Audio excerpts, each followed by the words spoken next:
third chapter and final installment in James Gunn's odds-defying anti-superhero trilogy is a feast of emotion, wrapped in a mid-grade action fetch quest. A little dark, a lot of ridiculous, and just the right amount of sad. The film walks a fine line between precious and maudlin, and it walks it with all the gusto we've come to expect from a Gunn project. It's fitting that he's focused his narrative gaze on a character with the least amount of backstory and the most amount of screen presence up to this point. This is truly Rocket's story, and it's not a pretty picture. It has grim resonance and depth and pain, and a stunning amount of pathos grilled into it. Which isn't to say that the rest of the Guardians crew has no development. Every character from Gamora to Nebula to Mantis to Quill get some form of opportunity to stretch their legs. Some work better than others, but it's always a joy to see these actors getting to chew up some scenery.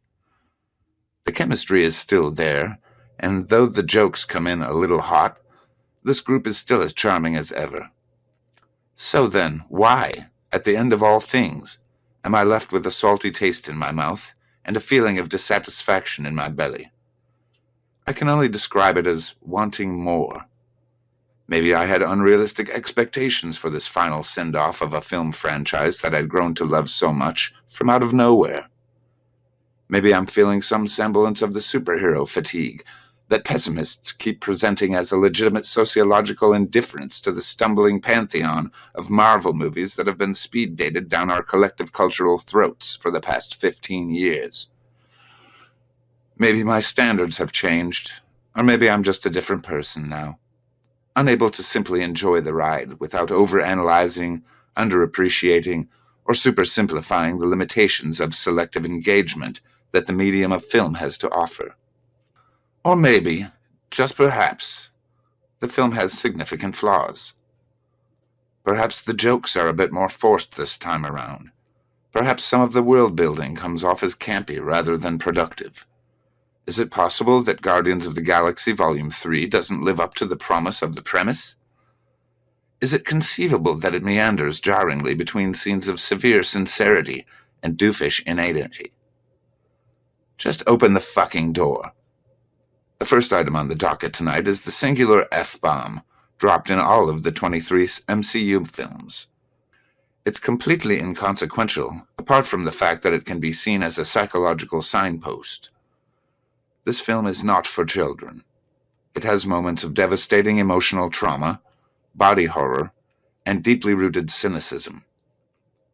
The villain, played with sinister glee by Chukwudi Iwuji, is the best villain we've seen realized since Thanos tried to destroy half of the universe. His goals are clear, if completely misattuned. His sense of purpose clearly defined. His resolve unquestionably unshakable. He has no higher purpose than to create a perfect society of anthropomorphic drones. But why?